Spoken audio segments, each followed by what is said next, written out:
감사할게요.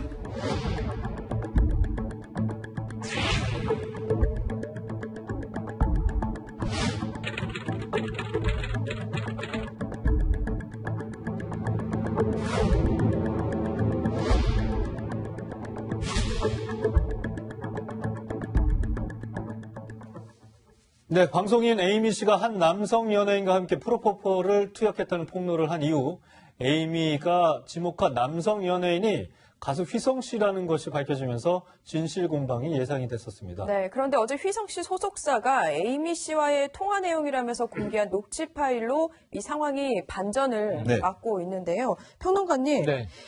사실 좀 충격적이라 세간에 집중이 됐는데 휘성 씨는 사실 이제 전면 부인을 한 거잖아요. 맞습니다. 휘성 씨는 전면 부인을 했습니다. 네. 원래 휘성인지 아닌지 초기엔 특정하지 못했고 연예인 A 씨라고 했죠. 근데 그 같이 프로포폴 등 뭔가 이제 마약성 약품들을 투약을 했는데 그는 군대 갔다라는 언급이 나옵니다. 그러니까 SNS에 장문의 글을 에이미 씨가 매체에 등장한 게 오랜만인데요. 우리가 알다시피 지금 미국에 있죠? 졸피뎀 등 문제 때문에 강제 추방이 돼서 미국 시민권자이기 때문에 미국에 거주하고 있는데 최근에는 또 중국에 있다는 이야기도 있었습니다. 그런데 어쨌든 국내는 못 들어옵니다. 이런 상황에서 SNS에 게재한 글이 과거로 돌아가면 내가 마약을 할 때마다 연예인 A씨가 함께 있었고 함께 마약을 투약했다. 그러니까 공범이 있었다는 이야기를 이제 이야기를 하는 거예요. 그럼 7년 지난 상황에서 왜 이야기를 터뜨리게 됐느냐. 몇 해 전에 그 사람 A씨도 알고 에이미 씨도 아는 중간에 누군가 지인이 전해주기를 그 사람이 자신의 연예 활동에 에이미 씨와 함께 마약을 했다는 사실이 터져나오면 큰 문제가 될 것 같으니 에이미의 입을 막아야 되겠다라고 생각을 하고 함께 성폭행을 해서 영상을 찍고 에이미가 자신을 노출하지 못하게 단속을 하려고 했다는 정황을 전해 듣게 됐다는 거예요. 아, 그걸 제3자한테 들었다는 얘기죠, 그래서 에이미가. 그 친구가 군대 가서 마약 문제가 터지면 큰일이 날 테니 자신에게 군에서까지 전화를 걸어와서 네가 안고 가라. 그래서 자신은 마약을 다 혼자 한 걸로 진술을 했다는 겁니다. 그런데 그 성폭행 모의 이야기까지 듣고는 충격을 받아서 정말 이걸 어떻게 해야 될까 하다가 최근에 마약 사건이 막 터져 나오잖아요. 박유천, 황하나, 버닝썬 많지 않습니까? 그러다 보니까 용기를 내서 이제 내가 그 사실을 폭로한다라고 쓴 거예요. 근데 그 연예인 A씨가 휘성으로 특정됐던 거예요. 그런데 지난 밤 사이에 아까 처음에 말씀하신 대로 놀라운 녹취가 터져 나오면서 진실의 일부가 드러났습니다. 네, 말씀하신 것처럼 어제 오후 인터넷에 후끈 달아놓은 녹취 파일이 공개가 됐습니다. 한번 직접 들어보시겠습니다. 끼어든이라고? 왜 그러는 거야? 나 너 얘기를 오늘 다 들으니까 내가 같이 느껴져서. 나는 지금 사람들한테 다 이렇게 돼버렸잖아. 그거 내가 단박에 다시 느낄게. 내가 잘못했다고. 너가 잘못했다고 얘기해도 아무도 안 믿어 이제. 아니야 믿어. 아니야 아무도 안 믿을 거야. 진짜로. 네, 휘성 씨가 지금 울먹울먹거리면서 얘기를 했죠. 있는 모습인 거죠? 결국 변호사님. 이게 결국 에이미 씨의 오해에서 시작됐다는 건가요? 이 내용만 지금 녹취 들어보면? 파일 내용만 들으면 에이미 씨가 이제 잘못했다고 얘기를 하잖아요. 그리고 자기를 자책을 하잖아요. 그러면 굉장히 에이미 씨가 그냥 순간적으로 인스타그램에 잘못 올려서 이런 일이 벌어지지 않았나 싶은데, 근데 에이미 씨가 인스타그램 내용을 보면 굉장히 구체적이에요. 그러니까 처음에 같이 프로포폴도 하고 졸피뎀도 같이 했는데 군대에 가서 나를 빼줘라, 네가 다 안고 가라. 이제 그런 얘기는 지금 다 빠진 상태거든요. 그래서 이 내용만 보면 에이미 씨가 자책을 하는 건 맞는데 지금 성폭행 모의와 관련된 부분에 있어 이게 허위라는 것인지 아니면 원래부터 프로포폴이나 졸피뎀을 같이 안 했다는 건지 이 부분도 좀 상당히 애매해요. 그래서 에이미 씨가 정말 인스타그램에 올린 내용 자체가 허위라고 만약 한다면 이 인스타그램에 어떤 문장을 몇 장 올려가지고 한 사람 인생을 망치게 하는 거잖아요. 그러면 에이미 씨가 정말 경솔하다고 볼 수 있는 거죠. 이제 경솔의 정도를 넘어요. 왜냐하면 이거의 어떤 파장 자체가 지금 대한민국을 상당히 설설 끓게 하고 있잖아요. 한 사람의 인생도 망가지고. 그렇죠. 당사자인 휘성 씨에게는 엄청난 일이거든요. 그러면 지금 둘이 통화한 내용만 가지고 이걸 가지고 휘성 씨가 아니다 이렇게 면치를 하기에는 부족한 점이 저는 있다고 봐요. 그다음에 에이미 씨가 처음에 인스타그램 올린 것처럼 프로포폴이랄지 졸피뎀을 한 것은 내가 오해를 했다든지 아니면 거짓이었다든지 그다음에 확인을 해보니까 성모의 자체도 나를 성폭행해서 이걸로 나를 약점을 잡으려고 했던 것 자체가 이건 보니까 잘못 전달이 된 것이다. 이렇게 명확하게 네. 그걸 인스타그램에 올리든지 SNS에 올려서 아직 그런 부분에 대한 해명은 없는 것 그걸 같아요. 해명을 해줘야죠. 예. 단지 서로 주고받은 녹취 파일 하나만 가지고 그러면 이전에 이렇게 파장이 컸는데 이게 없던 걸로 돼서는 되겠어요? 그래서 이제 그런 부분은 이제 휘성 씨가 됐건 에이미 씨가 됐건 이건 적절한 방법으로 그걸 해명을 해야 한다 이렇게 봅니다. 네, 이게 논란이 컸던 일인 만큼 신중히 이제 상황을 좀 살펴봐야 될 것 같은데 해당 녹취가 이제 어떤 과정을 통해 이루어졌는지 봤더니 휘성 소속사에서 이렇게 밝혔습니다. 대화는 휘성의 반박 기사가 나간 이후 에이미로부터 이제 먼저 전화가 걸려와서 네. 통화한 내용이다. 이 에이미가 직접 휘성 연락처를 수소문까지 했다. 그리고 둘의 녹음은 인지된 상황에서 이제 둘 간에 알고 있었다라는 얘기죠.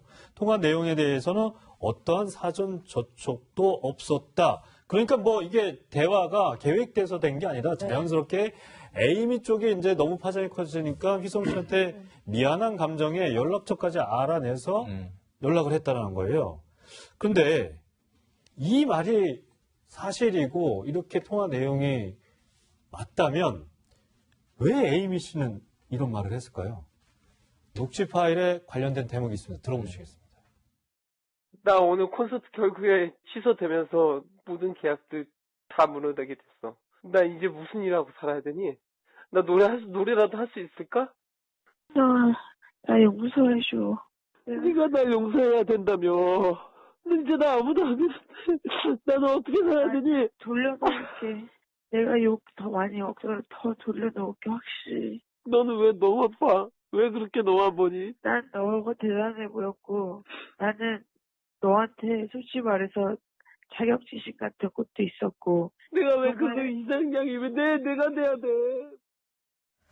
배 교수님, 저는 보면 에이미 씨가 이러잖아요. 휘성 씨가 대단해 보이고 너에 대한 자격지심도 있었다라고 하긴 하지만 그러기에는 너무나 큰 파장이라는 생각이 드는데 대체 어떤 심리에서 이렇게 시작이 된 걸까요? 그러니까 이 내용상으로만 보면 에이미 씨는 휘성 씨한테 자격지심이 있어갖고 자기가 지금 뭐 외국으로 쫓겨난 부분에 대한 어떤 것을 누군가에 전가시키고 싶었는데 하필 그게 휘성이라고 해서 잘못을 했다. 그러니까 휘성아 내가 뭐 좀 용서해줘라고 하는 건데 휘성 씨는 자기 사정에 대한 얘기를 다 합니다. 이 내용에 대한 네. 거를.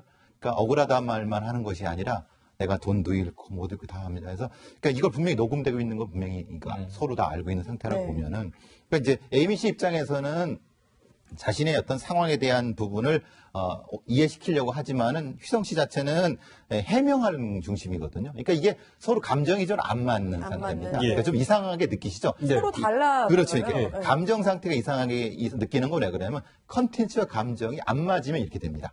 그러니까 자기가 말하고 싶은 감정 상태와 그 내용 자체가 안 맞으면 되는데 그게 그 말은 이게 거짓말이라는 뜻은 아닙니다. 예. 왜냐하면 사람이 하고 싶은 말을 할 때 내용 중심의 말이 있고 감정 중심의 말이 있거든요. 네. 휘성 씨는 사실 내용 중심 말씀하시는 거고 에이미 씨는 사실 감정 중심 말씀하시기 때문에 들으실 때 좀 이상하게 느끼시는 겁니다. 그렇다고 해서 거짓말이라는 건 아니라 건 말씀드리고 그래서 아까 말씀드린 것처럼 충분한 오해를 해소하는 상황을 둘 다 알고 있는 것 같다. 그런 심리적인 것 같습니다. 변호사님. 네. 사실 뭐 이게 이제 프로포폴을 같이 공동 투약했으면 경찰에 이 사실 여부를 조사할 대상이 되는 것 같기도 하고 그리고 휘성 씨 같은 경우엔 지금 콘서트도 취소가 되고 여러 가지 또 이 소송에 휘말린다고 소식이 전해지고 있거든요. 앞으로 어떻게 진행이 될 거로 보세요? 경찰이 수사를 이 사안을 가지고 할 수가 있는 상황인가요?